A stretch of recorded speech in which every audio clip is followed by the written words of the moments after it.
Mis hermanos, como siempre esperamos tener un momento muy delicioso acerca de esta enseñanza, de estas reflexiones sobre la profecía.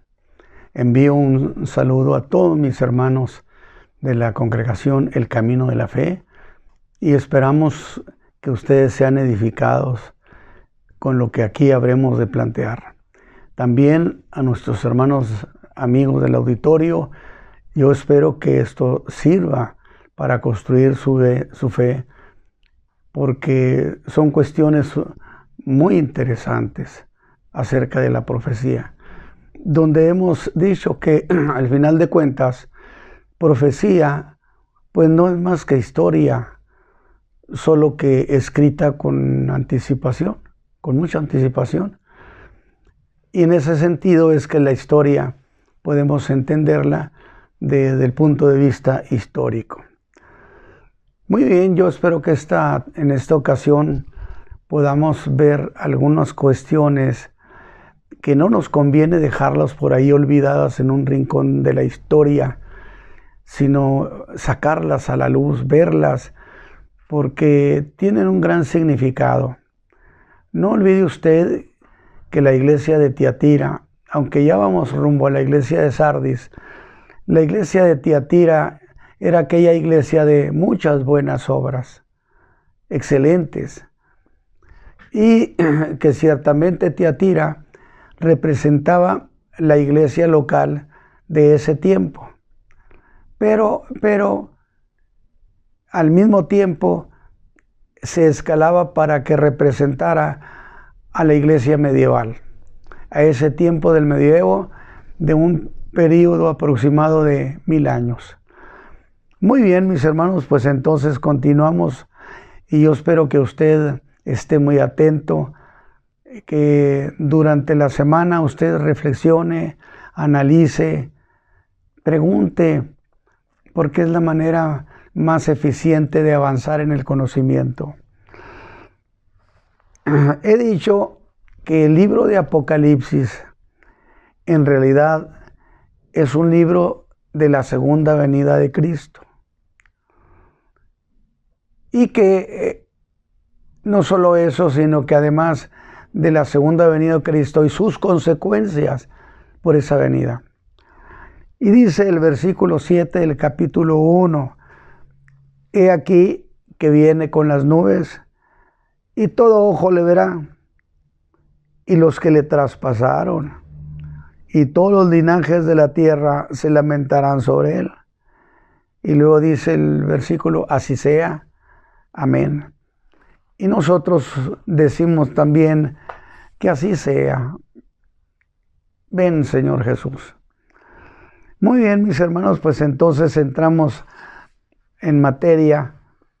Y es cierto que vamos a entrar a la iglesia de Sardis, que viene en el capítulo 3 del versículo 1 al 6.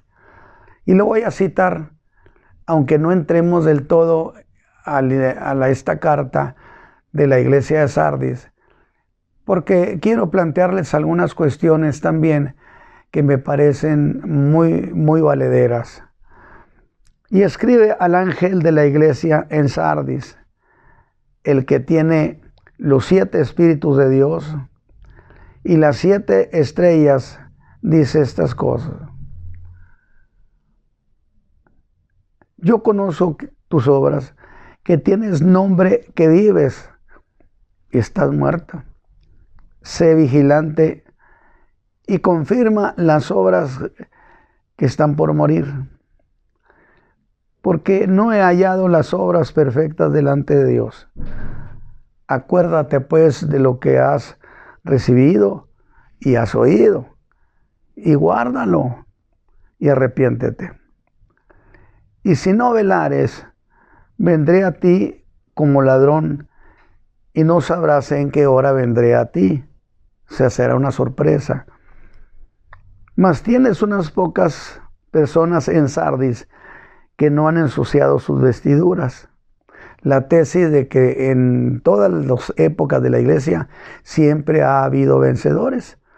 Y aquí le está diciendo a esta iglesia, tienes unas pocas personas que no han ensuciado sus vestiduras y andarán conmigo en vestiduras blancas porque son dignos. Y luego, el que venciere será vestido de vestiduras blancas y no borraré su nombre del libro de la vida. Y confesaré su nombre delante de mi Padre y delante de sus ángeles. El que tiene oído, oiga lo que el Espíritu dice a las iglesias. Es el pasaje o el texto tutor para estas reflexiones sobre profecía. Y por supuesto yo siempre acostumbro regresarme un poquito para hablar de algunas cosas que hayan quedado pendientes. Y precisamente para recordar es lo que voy a hacer lo siguiente. Venimos de reflexionar sobre la iglesia de Tiatira o la iglesia medieval. Aunque lo he explicado, la iglesia de Tiatira era una iglesia de ese tiempo, del primer siglo, que he llamado convencionalmente la iglesia local, pero que dentro de todo eso representaba una época de la vida de la iglesia en la tierra.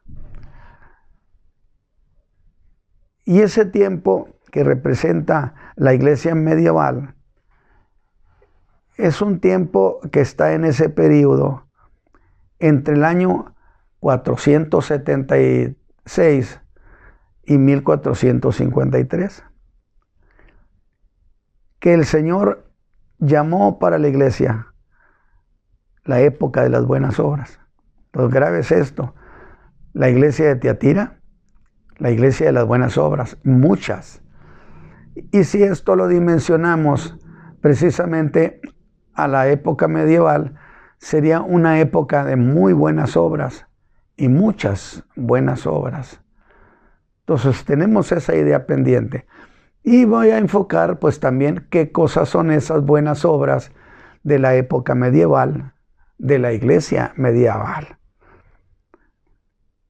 Que dije, el Señor llamó a la época esa, la época de las buenas obras. Y que escalada a ese tiempo de la época medieval, representada por esta iglesia, del tiempo de la época medieval, representada por esta iglesia, alrededor de 1000 años. Sin embargo, ubiqué con tiempos muy precisos, como el tiempo de las buenas obras de la iglesia medieval, entre el año 600, desde un obispo de Roma llamado Gregorio I, hasta otro Gregorio, que fue Gregorio VII o Hildebrando, allá por el 1073. Un espacio del año 600 al 1073 entre esos dos Gregorios, que fue una época extraordinariamente buena, de mucha obra social, de muchas cosas dignas de alabanza. De veras, que usaron el enorme potencial productivo, porque Gregorio I descubre la cantidad de bienes que se les habían donado a la iglesia, extensiones enormes de tierras en muchos países. Y entonces Gregorio I vio en eso un enorme potencial productivo. Entonces todas esas tierras las puso a producir. Desde luego, eso ameritaba mucha mano de obra. Y una de las buenas obras, además de hacer productiva la tierra, es que le dio trabajo a mucha gente.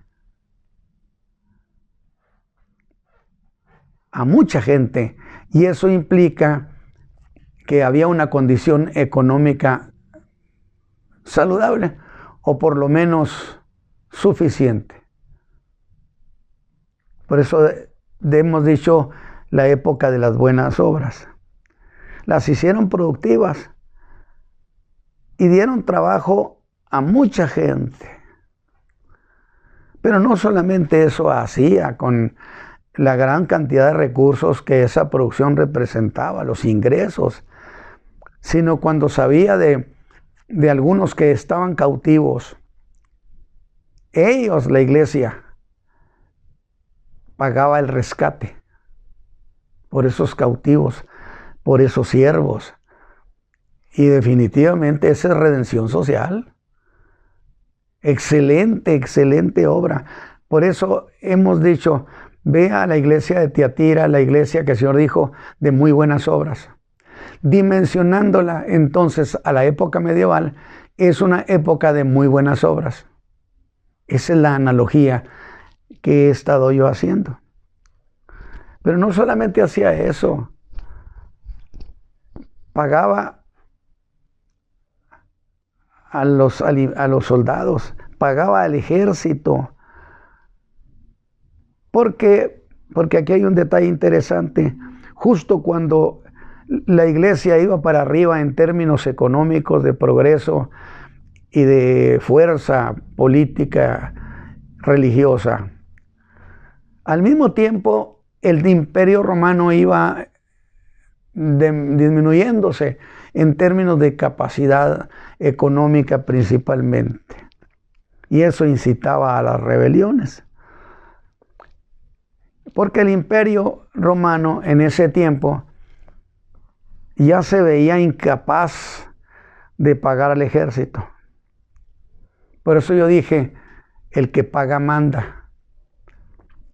Y la iglesia, el obispo de Roma, pagaba al ejército. ¿A quién cree usted que le iban a entregar su lealtad los soldados, los oficiales? Pues al que les pagaba. Entonces, ¿quién es el que mandaba? El dominio lo tenía en ese momento el obispo de Roma, definitivamente. Y eso nos da una idea de cómo iba cogiendo fuerza. El imperio ya no podía competir con el poderío de la iglesia. Y muy pronto, la iglesia superó al imperio romano. Lo superó en poder, en influencia, porque la fuerza económica también significaba una fuerza política de negociación, de influencia. Y estoy hablando, eso sí, quiero aclararlo, estoy hablando del Imperio Romano Occidental. ¿A qué le llamamos imperio? ¿Por qué llamamos Imperio Romano Occidental? Pues porque hay otro que es oriental. Es decir, en Roma, la fuerza la tenía, por supuesto, el obispo. Y en realidad competía, por así decirlo, con el emperador, que en ese tiempo era Constantino.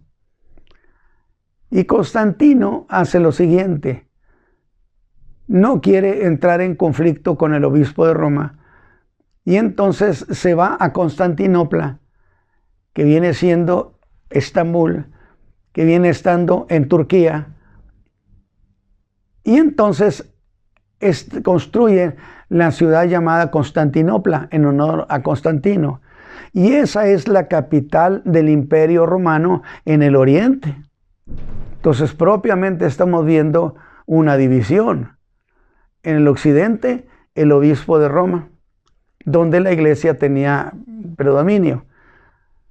Y en el oriente, el emperador Constantino, donde era el imperio el que tenía la preeminencia. Y dominaba sobre casi toda Europa, en realidad, o sobre toda Europa, a excepción de las regiones que estaban bajo la tutela del obispo de Roma. Entonces, para que usted vaya pensando en dos secciones del Imperio Romano. Pero, ¿por qué hago énfasis en esto? Lo estoy haciendo por una aclaración que yo hice en una de las sesiones pasadas,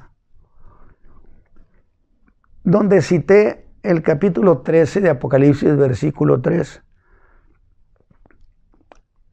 que dice del Imperio Romano: vi una de sus cabezas como herida de muerte, pero su herida de muerte fue sanada. Y yo hice ese comentario para contrarrestar la idea de que el Imperio Romano dejó de existir. El pasaje profético dice que no. Una de sus cabezas la vi como herida de muerte, pero su herida de muerte fue sanada. Y se maravilló toda la tierra en pos de la bestia. Lo que significa que el Imperio Romano ha de volver a su condición imperial, a volver a ser ese imperio que era, y aún quizá mayor, a grado que le han llamado la tercera y última Roma. Se espera esa sanidad del imperio, se espera que vuelva. Y hay mucha documentación sobre eso, bastante, ¿no? Bastante. ¿Y por qué se le llama tercera? Bueno, pues porque la primera Roma es la que estaba en Roma. La segunda era la Roma de Constantinopla. Y la tercera y la última, ya aclaré que la primera es Roma en Roma, la segunda es Roma en Constantinopla y la tercera Roma. Usted me estará preguntando de inmediato: diga, hermano, ¿cuál es esa tercera Roma? Y que incluso se dice que no habrá una cuarta Roma. Solamente 3 tiempos de la época del Imperio Romano. El imperio con capital en Roma, el imperio con capital en Constantinopla, y la última Roma, pues a ver dónde la podemos colocar.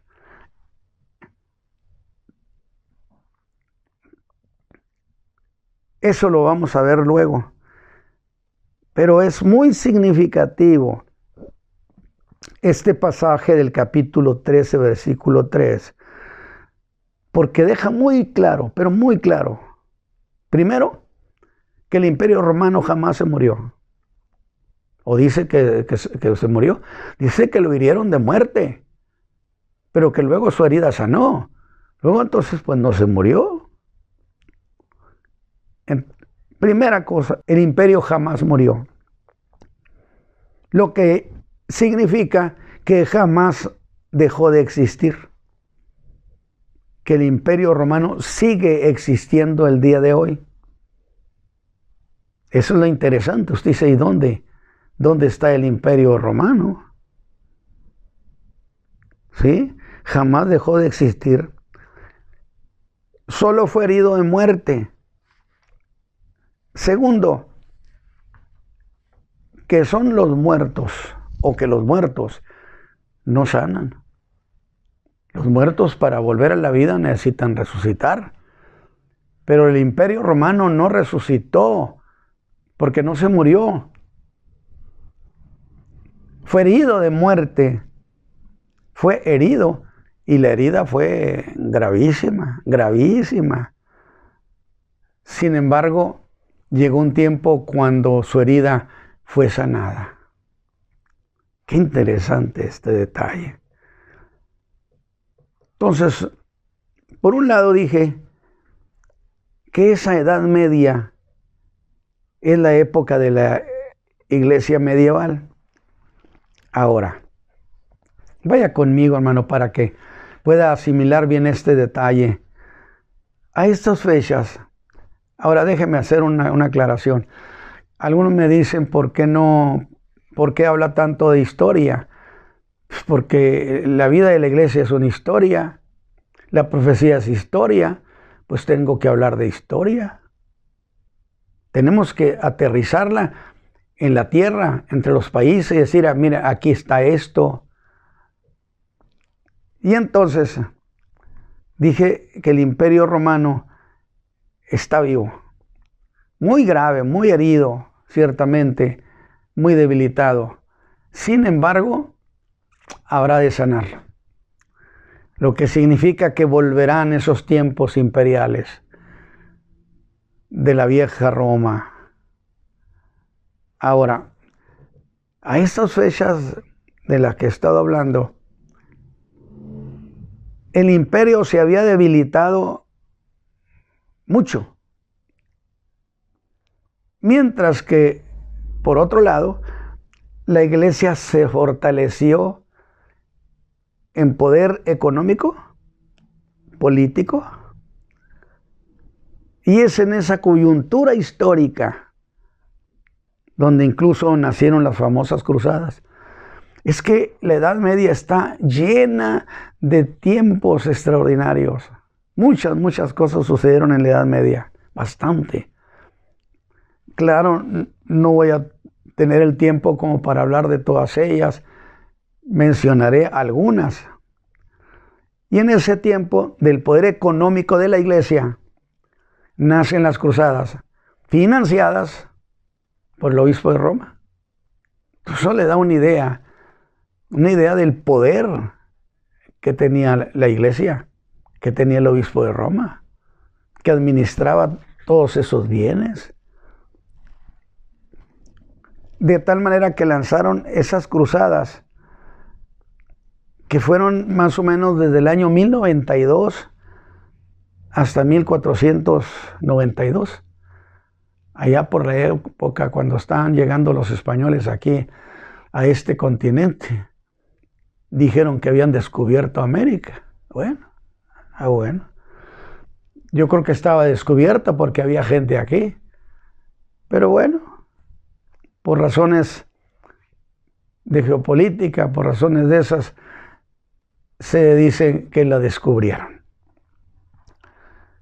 En esa coyuntura histórica, apoyados por el papado, se hicieron guerras en carácter de guerras religiosas.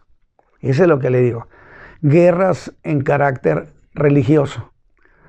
Porque eso va a sentar un precedente de que a partir de ese tiempo, entre países se van a desarrollar guerras por razones religiosas, que luego serían proscritas en 1648 con la paz de Westfalia o el final de la Guerra de los 30 años, donde propiamente nacen los estados soberanos, donde nadie puede imponer sobre qué cosa creer. Entonces allí la iglesia deja de tener ese dominio sobre los estados. Y eso yo lo veo de otra manera, mire. A corto plazo vendría Martín Lutero, vendría la Reforma de Zwinglio, Savonarola y todos esos, pero particularmente Martín Lutero. Esto estaba preparando la infraestructura para que fuera posible esa reforma, porque resulta que los príncipes alemanes no se sometieron a la tutela y a las órdenes del obispo de Roma contra Lutero. Al contrario, porque tenían esa soberanía, pues lo apoyaron. Ya no era tiempo cuando el obispo de Roma quitaba reyes y ponía reyes. Ahora había una condición distinta, que yo quiero que usted la vea cómo Dios fue preparando las condiciones para que se hiciera esa reforma y fuera apoyada por gentes del Estado, que fue en este caso los príncipes alemanes.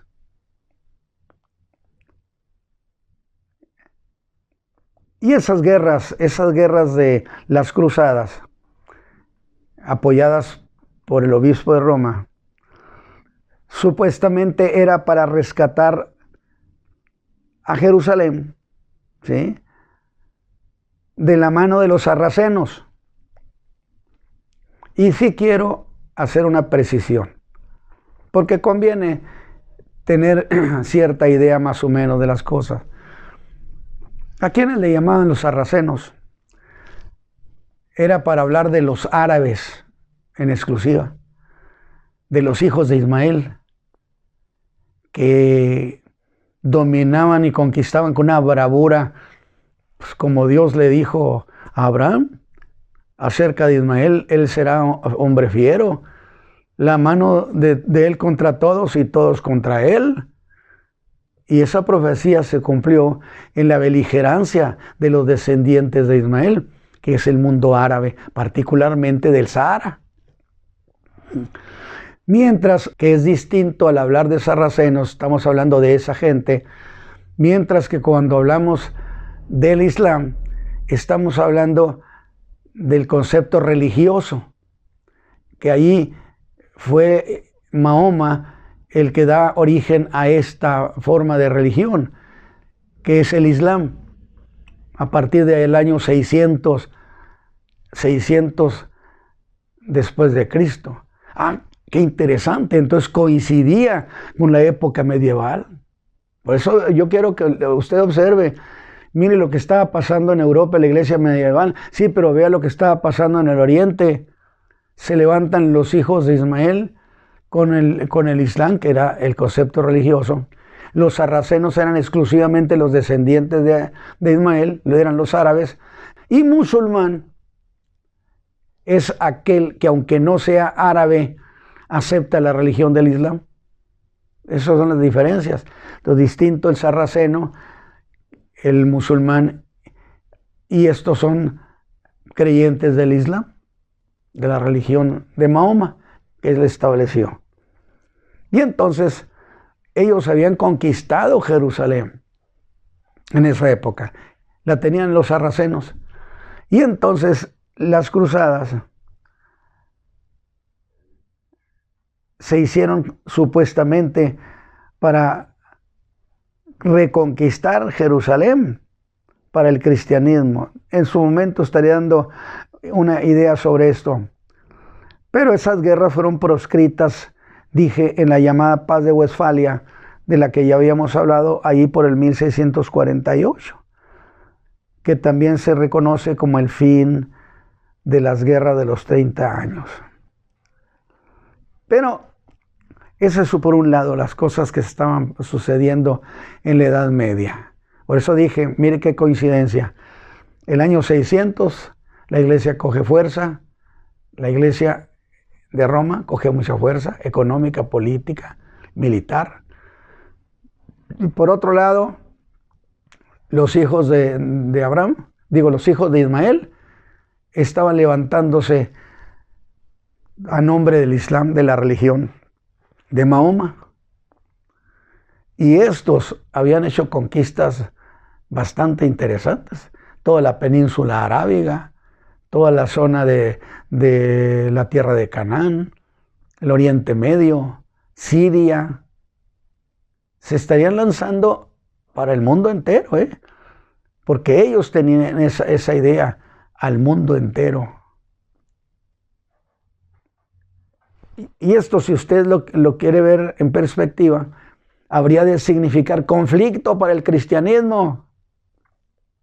Por eso le estoy diciendo, mire, estoy mencionando estos detalles, pero no estoy diciendo que es una cosa, una clase aparte de la iglesia cristiana. No. En la época de Tiatira, en la época medieval, fíjese qué coincidentes eran estas cuestiones.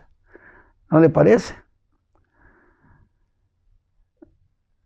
Pero hay que agregar otros ingredientes a este tiempo de la Edad Media, el tiempo de las buenas cosas, de los buenos sucesos, que dije fue el nacimiento del Islam allá por el año 600. Y que habrá de ser un asunto de gran importancia, que implicaría un impacto sobre la iglesia cristiana en el momento en que se da la expansión del mundo musulmán. Ya no eran meramente los hijos de Ismael, eran los que habían aceptado el Islam y que se lanzaron en una guerra de conquista y que habrían de poner en una condición crítica a la iglesia cristiana. Porque acuérdese usted que el cristianismo empezó en Jerusalén, Judea, Samaria y a través de Pablo a todo el mundo gentil. Todas esas regiones se llenaron de iglesias cristianas. Cuando el Islam llega, no deja viva una iglesia de esas. Es decir, en donde el Islam llegó, puedo decir, el cristianismo desapareció. Es una vacuna terrible. Y desapareció por la fuerza de la espada, de la violencia de los hijos de Ismael. Pensando en que ahí es donde se origina todo. Aunque no fueran del todo los hijos de Ismael los que participaron en esas guerras. Pero era el mundo del Islam. Entonces fíjese usted la importancia.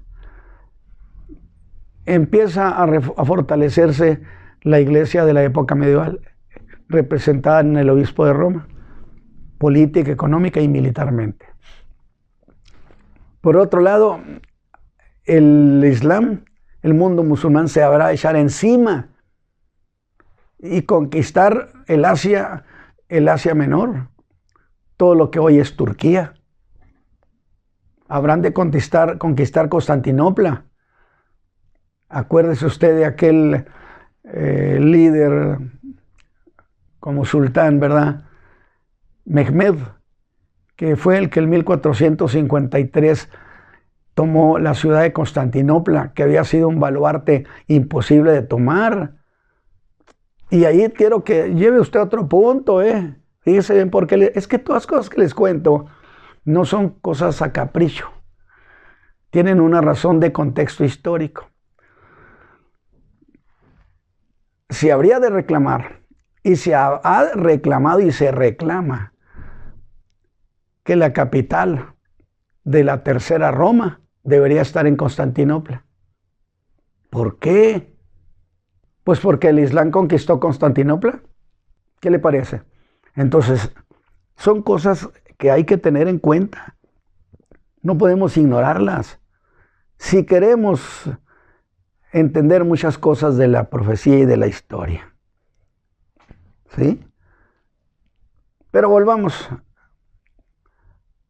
Dejemos al mundo del Islam. Cuando se dice que el Imperio Romano ha dejado de existir, digo que el imperio está vigente. Es mi respuesta. No, señores, el Imperio Romano está vigente. Existe. Y si existe, pues tenemos que identificarlo dónde está. ¿Y cómo fue herido de muerte? ¿En qué forma lo hirieron de muerte? ¿Quiénes lo hirieron de muerte? ¿O quién lo hirió de muerte?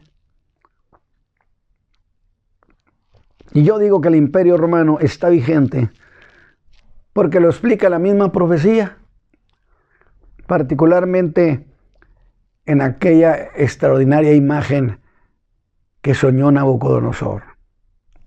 Una imagen que no solamente era el Imperio Romano, aunque en realidad el Imperio Romano representaba y sustentaba aquella imagen que estaba integrada por el imperio, las cuestiones es decir, la experiencia espiritual y cultural del imperio de Babilonia, que luego los persas lo tomaron y absorbieron al imperio babilónico, que luego el imperio griego toma dominio e integra, según la estatua de Nabucodonosor, integra a Babilonia y a las cosas que representa el imperio medo-persa.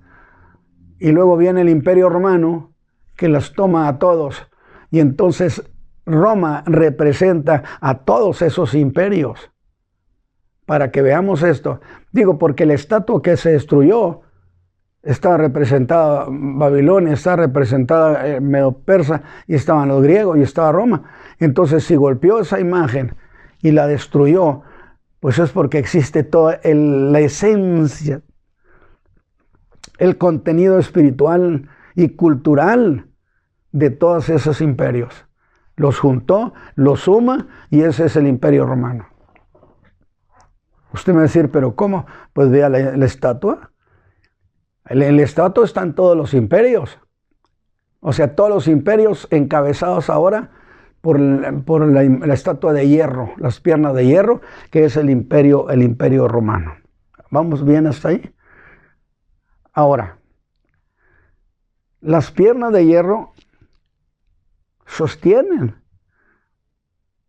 o encabezan a todos los imperios que ha habido en el mundo, a partir del imperio babilónico, a quien dice la visión que Daniel le explicó a Nabucodonosor: esa piedra no cortada con mano, que yo creo que la entendemos muy bien. Esa piedra no cortada con mano es Cristo,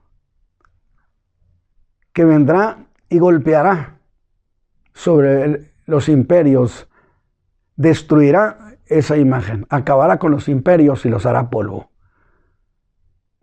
Pero que yo incluso lo he usado para decir, algunos dicen es que alguna de las tribus de Israel o algunos vamos a tener que apoyar para reconstruir el reino de Cristo. ¿Quién le dijo eso?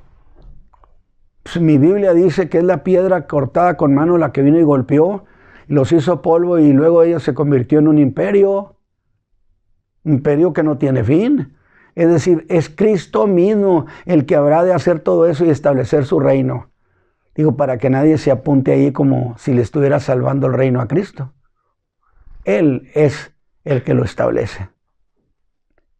¿Y cómo puede golpear lo que no existe? Es decir, si Roma no existe, si ya se acabó, ¿cómo la piedra que es Cristo puede venir a golpear lo que no existe? Pues no tiene sentido, si era ilógico, si el imperio romano no existiera. Porque es a ese mismo imperio romano al que lo traspasó también, al que ha de golpear y reducir a polvo. Esto estamos diciendo, qué interesantes conceptos, cuestiones, que son piezas sueltas, que usted tiene que tomarlas y decir, estoy armando todo este rompecabezas. ¿Sí? Nada más que hay un problema. Si el imperio fue herido de muerte, si esa cabeza que representa al imperio romano fue herida de muerte, lo más propio es que preguntemos, ¿y quién hizo eso? ¿Y en qué consistió esa herida de muerte? ¿Cómo lo hicieron? Entonces yo digo que para responder a eso, considero que esto nos tiene que llevar, fíjese bien, a las invasiones que sufrió el imperio romano de las llamadas tribus bárbaras, a los que solamente los vemos como guerreros, belicosos, peleoneros, hasta unos le llamaban los vándalos, y de ahí precisamente que porque eran muy destructivos, se toma precisamente eso de, es vandalismo, son vándalos. Pero había una tribu de bárbaras que eran precisamente los vándalos, y que tienen la forma de ser muy destructivos. Bueno, a esas tribus bárbaras a veces no se les da la importancia que en términos proféticos Yo no estoy diciendo los historiadores, no. Estoy diciendo cuando se interpreta la profecía, que ese es un asunto de acá de nosotros. No se le da la importancia que tiene las tribus bárbaras. Que debo decirlo, porque he leído y he buscado los enfrentamientos del Imperio Romano. Bueno, hasta uno de ellos, Aníbal el Cartaginés, que fue de los verdaderos enemigos difíciles del Imperio Romano, que por poco acaba con la ciudad de Roma. Aníbal el Cartaginés. Busque por ahí información, verá. Es muy interesante esto.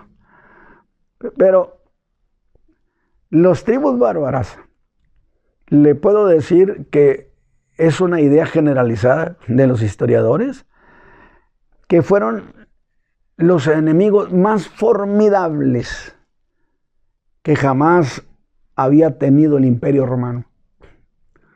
Que se confió, pensando que podían con ellos fácilmente, y resultó que eran verdaderos guerreros y estratégicos, algunos muy estratégicos. Y que tiene que ser así, porque nadie había herido a la bestia de esa manera. Y para que le hirieran de esa manera tenía que ser un enemigo formidable. Vuelvo a lo mismo, tiene una lógica.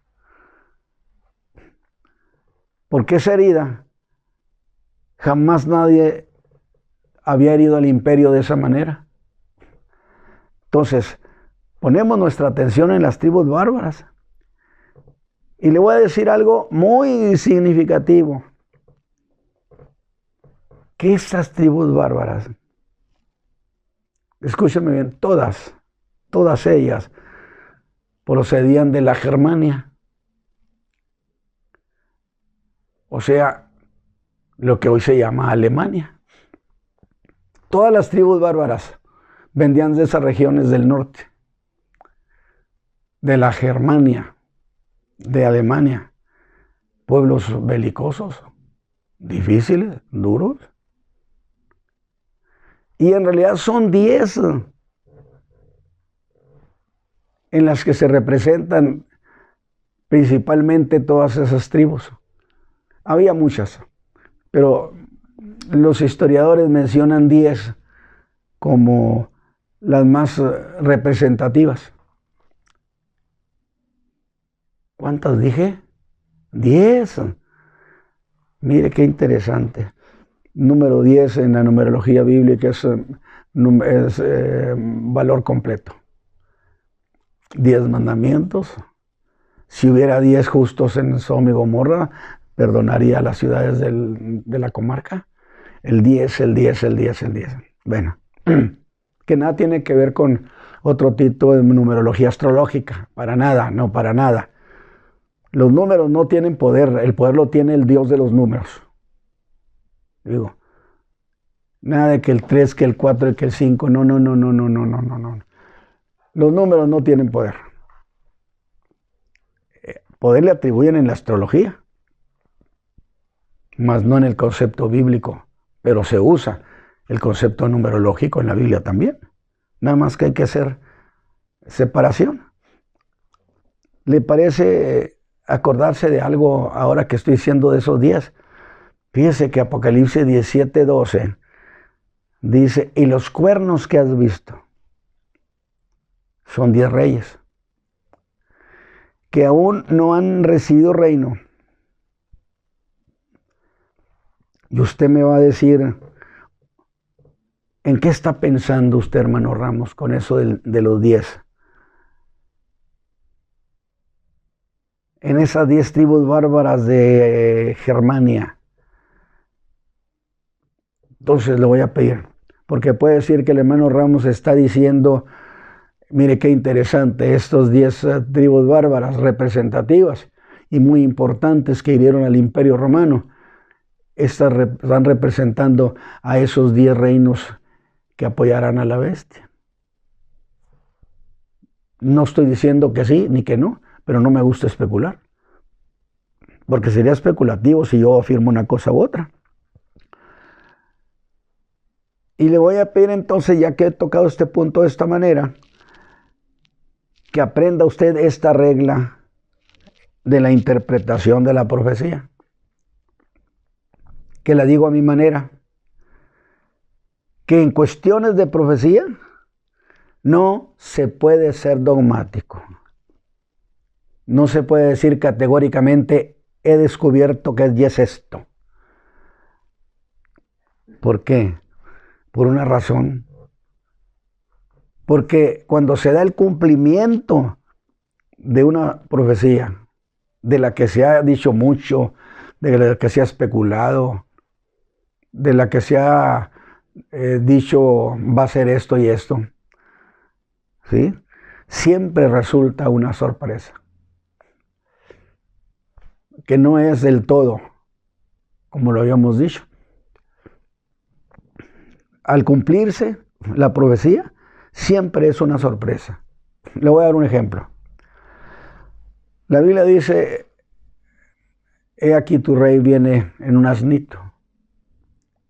Y esa profecía, pues la conocía todo el mundo en Israel, el liderazgo religioso particularmente. Y cuando el Señor Jesús llega a Jerusalén en un asnito, la interpretación que le dieron sería, bueno, es que este profeta Jesús conoce la profecía y quiso aparentar que la está cumpliendo y que él es el Mesías. Pero este es un simulacro suyo. Yo siempre he dicho, Jesús no hace simulacros. Estaba representado allí el Mesías. Entonces pensaron de manera distinta y resultó que sí era el Mesías. Por eso yo digo, en la profecía, cuando trate de interpretar profecía, no sea dogmático, no sea contundente, ni use los absolutos, porque siempre la profecía es una sorpresa. Pero sí, eso sí, podemos tener muy buena idea de lo que implica esa profecía, tal o cual profecía. Tampoco quedamos en la nada. Sí nos tenemos una certeza, pero no precisión. Eso es lo que yo le estoy diciendo. Certeza sí, precisión no. Hay muchas cosas que el día que Cristo venga se van a cumplir. En cierta manera las entendíamos, pero no con la precisión que se cumplieron. Definitivamente. Y le voy a citar el nombre de las tribus germanas, de esas de Alemania. Usted va a decir, hermano Ramos, pues ¿qué tiene que andar haciendo usted acá? Pues ya veremos ahorita. Eran los teutones, que era una orden militar y religiosa de esas tribus bárbaras. Luego están los godos, visigodos y ostrogodos, que realmente eran familias, no se habían dividido, eran troncos, ramas, mejor dicho, de un tronco, y se habían separado y distinguido por esos nombres, pero eran realmente del mismo tronco. Los godos, los visigodos y los ostrogodos. Usted va a encontrar los borgoñeses, va a encontrar un montón.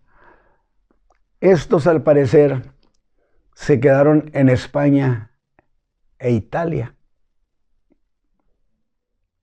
Y mucha gente puede aceptarle en España que son descendientes de ellos. O sea, ¿qué estoy diciendo?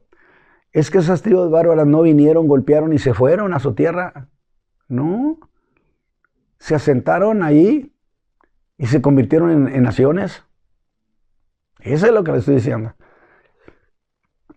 Vinieron y golpearon el imperio y se convirtieron luego en naciones porque se quedaron ahí, en los territorios del Imperio Romano.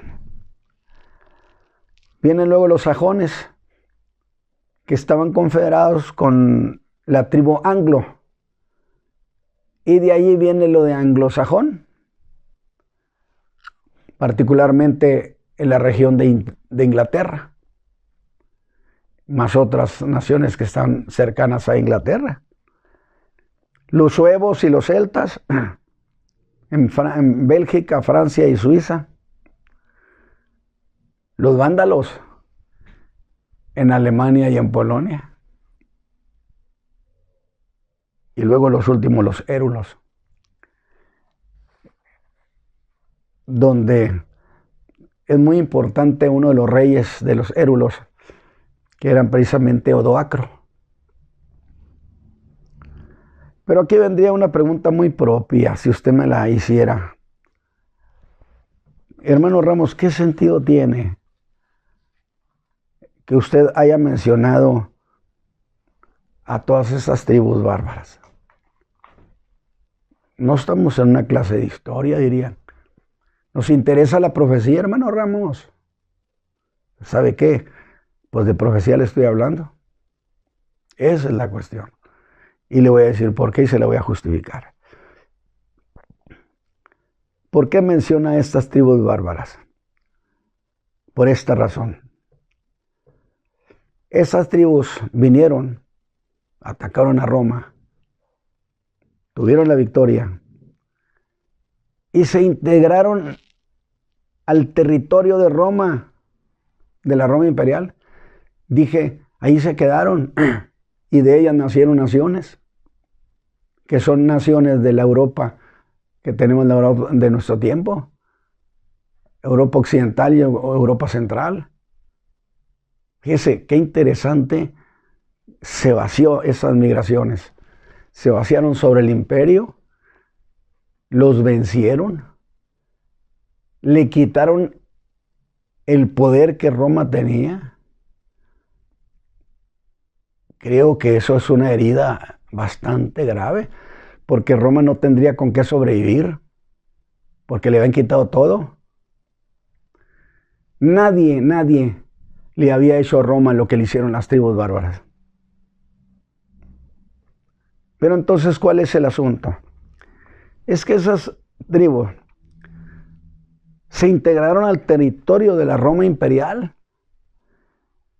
y absorbieron toda la cultura del imperio romano.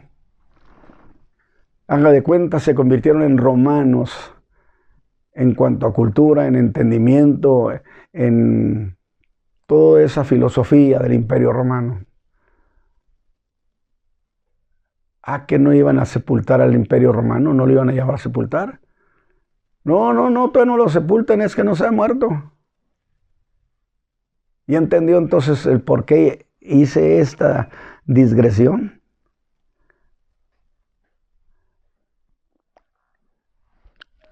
Entonces yo le preguntaré a ustedes, mis hermanos, ¿dirían ustedes que sí se murió el imperio romano? ¿O que sigue vigente y vivo en todas las naciones que se integraron al imperio y que absorbieron la filosofía, la cultura, la forma de pensar del imperio romano y la forma de organizarse socialmente y económicamente? Haga de cuenta que en realidad se convirtieron en parte del imperio romano, en el imperio romano. Por eso la pregunta, ¿diría usted que sí murió el imperio romano? Yo digo que no, porque siguió existiendo.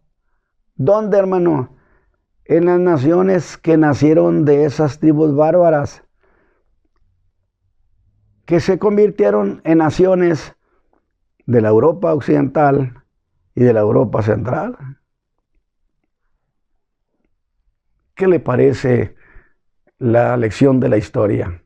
Digo, porque pues, mi Biblia dice que la golpearon, la hirieron de muerte. Y entonces yo dije, pensé, bueno, ¿y quién la hirió? ¿Cómo fue esto? Qué interesante.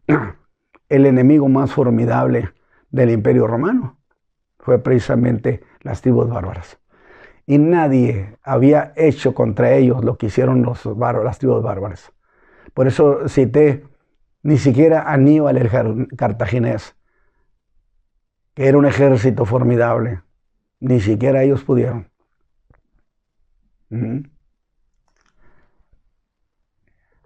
Entonces, vuelvo a preguntar,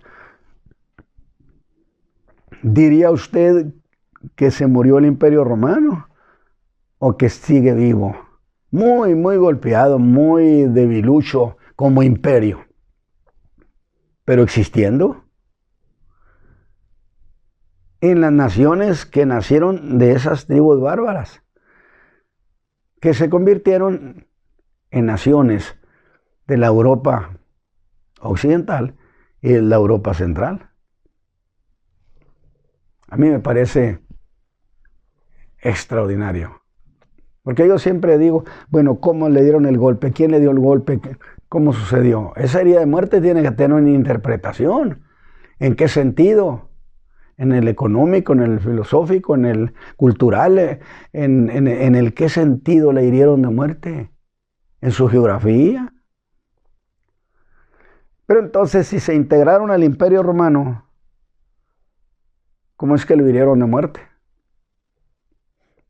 O sea, si estoy diciendo que estos le hirieron de muerte, pero se integraron al Imperio Romano, entonces ¿cómo es que le hirieron de muerte? Bueno, que le quitaron el dominio a Roma. Ya no fue la Roma imperial, las dinastías imperiales, sino que gente de esos tribus bárbaros tomaron el dominio. La redujeron a la nada. Roma dejó de tener el dominio. La bestia fue herida de muerte. Yo espero que usted vaya razonando esta cuestión. Ahora, el año 410, Alarico el Grande.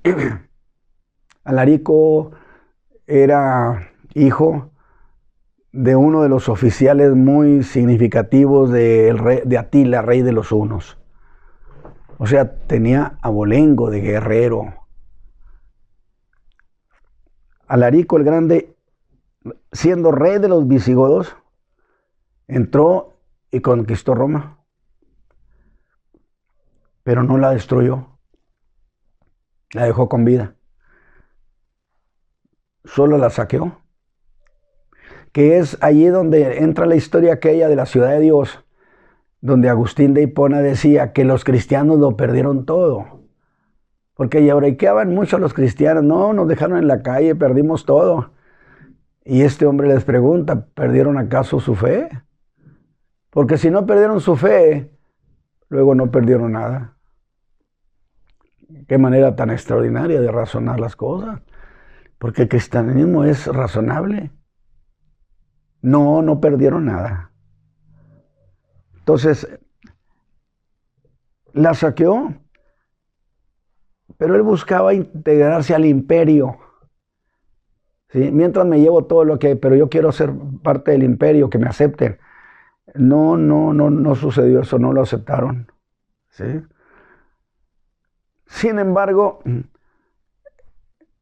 la victoria de Alarico para las tribus bárbaras fue una especie de advertencia. Roma no es invencible ya. Ahorita ya no es invencible. Porque luego ese rey Odoacro, fíjese bien lo que le estoy diciendo, Odoacro, rey de los Érulos, ese sí vino el 476 y conquistó Roma. Y destituyó al emperador de Roma.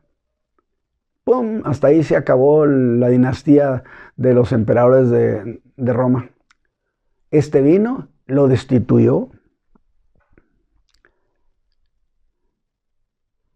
Y él se hizo el rey de Italia. De tal manera que Odoacro fue el primer rey bárbaro que tuvo Italia. Y se quedaron en Italia. Interesante. Entonces absorbieron todo, ahí se quedaron. Qué manera, por ósmosis, absorbieron todo lo que era las ideas, la cultura, el pensamiento romano. que por cierto, se convirtieron al cristianismo. Las tribus bárbaras se quedaron allí, pero se convirtieron al cristianismo. Al cristianismo expresado en la manera que en ese tiempo se vivía el cristianismo. Porque es oro por ti, te doy un espadazo. Algo así más o menos. Eran belicosos, eran pueblos belicosos que tenían una expresión de fe. Yo soy cristiano, pero vamos a la guerra contra fulano y mangano. Porque no quiere al Dios de los cielos, no quiere al Dios y Padre de Jesucristo, y le vamos a dar una paliza. Así tenemos que entenderlo. Porque si usted empieza a expulgar y dice, no, mire, es que no puede ser cristianismo, pues sí, ninguno va a entrar al cielo, según su punto de vista. ¿Sí? Entonces fue Odoacro. Acuérdese que hemos dicho que el Imperio Romano, la época medieval empieza desde la caída del Imperio Romano Occidental, el 476, hasta el 1453, cuando cae Constantinopla. Pero precisamente el 476, quien viene a ponerle fin al Imperio Romano Occidental, es este hombre. Odoacro le dio el tiro de gracia. Abriendo así con eso la Edad Media, que habría de durar hasta el 1453, con la caída del Imperio Romano Oriental, cuya capital era Constantinopla, porque fue la ciudad de Constantino, que pertenecía al Imperio Romano, pero realmente había sido zona griega. De ahí precisamente lo de Bizancio, el Imperio Bizantino. Bizancio era el nombre griego de Estambul en su origen, Bizancio. Y es muy interesante porque, por cierto, hay una idea que se dice, no, hombre, esas son discusiones bizantinas. Quiere decir, son las discusiones que no llegan a nada, discutir por discutir.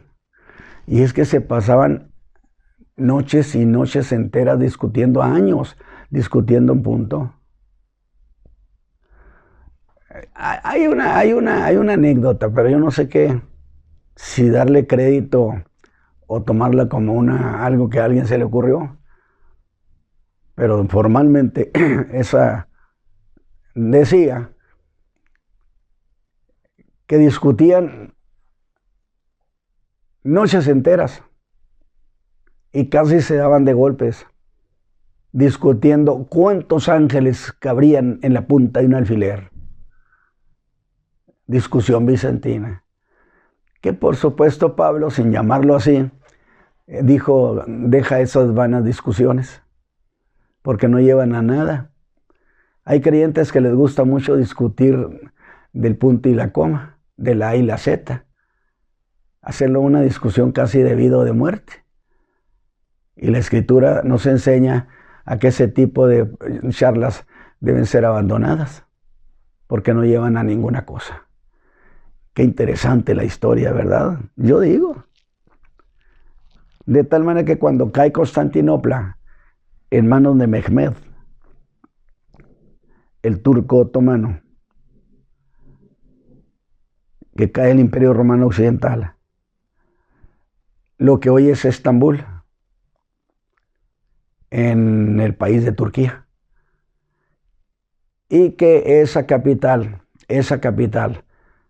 era la capital del Imperio Romano, mientras que acá en Roma no lo consideraban que estaba el emperador, sino el obispo, y el emperador le dejó el espacio al obispo a no estar en conflicto. Quiere decir que había ya un poder bastante grande en el obispo de Roma. Pero el verdadero centro de poder del Imperio Romano era Constantinopla. Y que a raíz de eso es que se reclama por parte del mundo musulmán que la tercera Roma debe estar en Estambul, porque era esa la capital del Imperio Romano, y ellos conquistaron el Imperio Romano, y que ahí es la capital y les pertenece a ellos la tercera y última Roma. ¿Mm?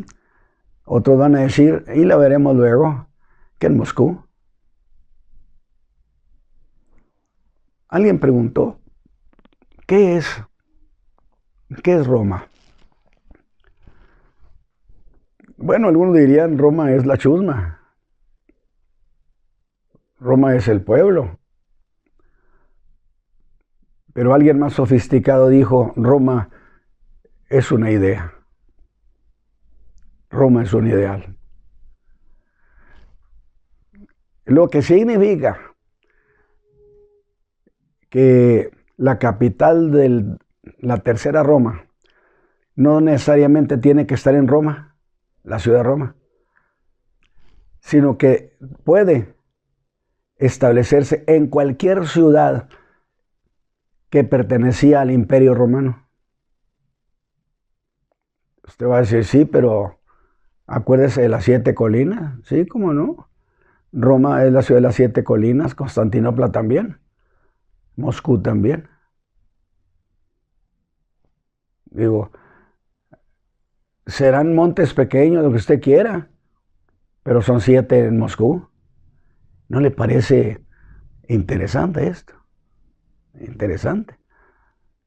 Lo vamos a ver cuando entremos precisamente a la tercera y última Roma, porque no habrá otra, definitivamente.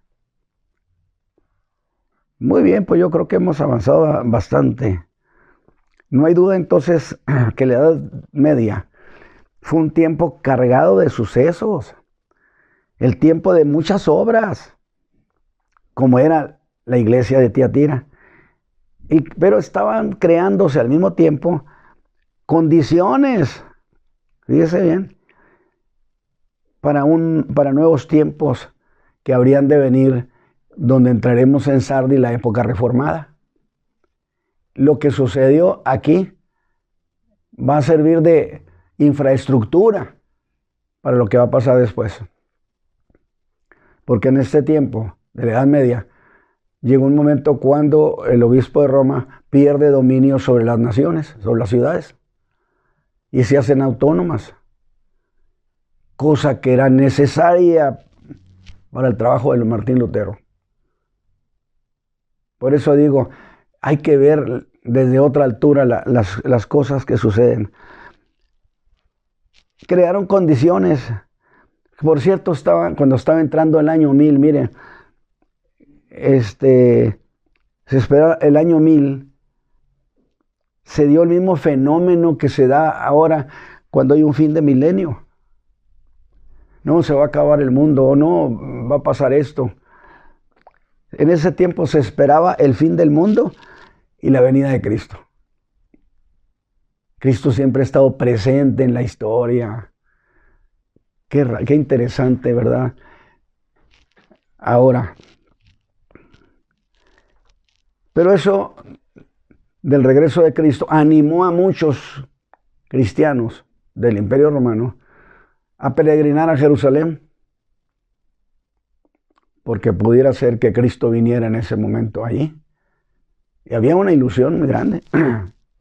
Pero sufrieron muchas persecuciones por parte del mundo musulmán, que fue muy belicoso con ellos. Y esto precisamente fue lo que inspiró un movimiento político, militar y eclesiástico, que fueron las cruzadas.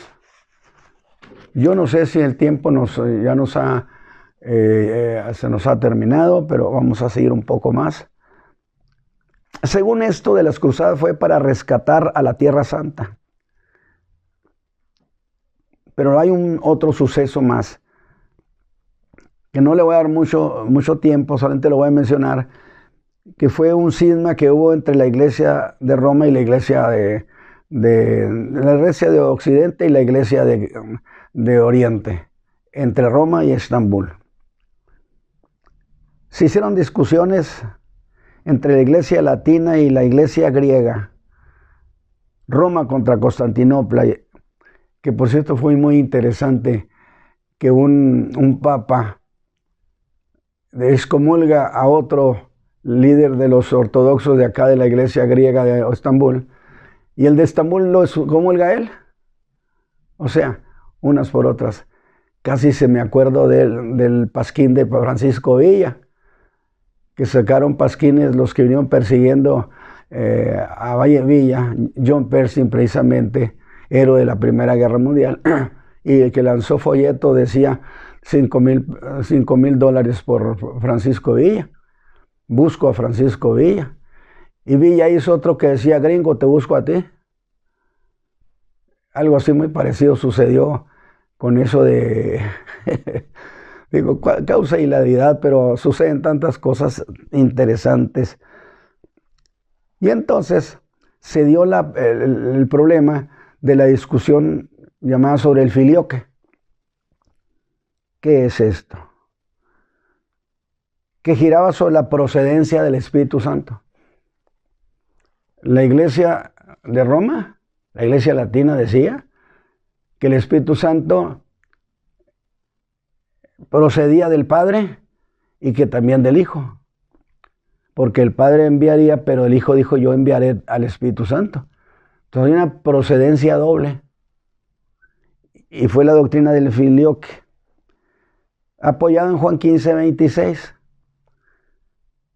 Sin que eso, pero fíjese bien, el hecho de que el Espíritu Santo fuera enviado por el Padre o fuera enviado por el Hijo, no significa que se subordinaba como si fuera inferior, porque el Espíritu Santo es igual al Padre, al Hijo, es igual al Espíritu Santo. Lo que pasa es una cosa, que hay que entender que cuando se habla de la relación de ellos, de la Trinidad, en relación a los hombres, se tienen que usar las ideas de la raza humana para poder entenderlos. Es decir, no significa que el Espíritu Santo es menos cosa, porque si uno se subordina a otro, el subordinado no es Dios. Los tres son iguales. Pero eso no cambia que en relación a la raza humana, ellos hayan llegado a un acuerdo. ¿Quiénes son ellos? Las tres personas de la Trinidad, pues tuvieron acuerdos. Lea la Escritura, donde el Padre dice, ¿a quién enviaré? Y alguien dice que es el Hijo, envíame a mí para hacer tu voluntad. Y eso de ponerse bajo la voluntad no significó reducir al verbo a la nada. Fue un acuerdo en relación a lo que es la historia de la raza humana, que ellos entraron a nuestro medio, a nuestro tiempo. Mientras que en el lado oriental, la iglesia griega, Constantinopla, no aceptaba esa versión y decía que solamente procedía del Padre.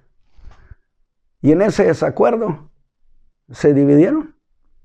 Y tenemos entonces en Occidente a la iglesia occidental, y en Oriente tenemos incluso a la iglesia ortodoxa, lo que se llama iglesia ortodoxa, pero es catolicismo, pero es la iglesia ortodoxa.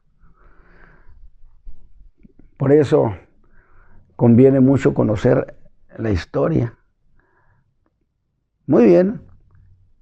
Yo ya he leído, entonces creo que hasta ahí voy a llegar. Nos quedan pendientes muchas otras cosas que sucedieron en ese tiempo, pero yo creo que está más que suficiente por esta ocasión.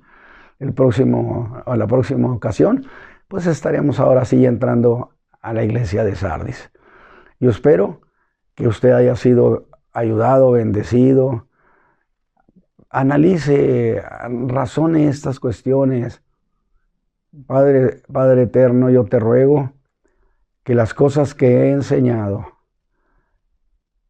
sean una bendición para tus hijos, para que ellos vean que tu Espíritu Santo ha cuidado extraordinariamente a tu pueblo. Como dijo tu Hijo amado, Él los guiará a toda justicia y a toda verdad. Él pedirá por ustedes porque no saben pedir como conviene. Es muy cierto. Padre, muchas gracias por tu Espíritu Santo que ha tenido una operación deliciosa entre nosotros. Por Cristo Jesús recibe nuestro agradecimiento y permite que estas cosas incrementen el acervo de fe de nuestros hermanos. Dios bendiga pues, hermanos de la Iglesia del Camino de la Fe. Señor les guarde. Amén.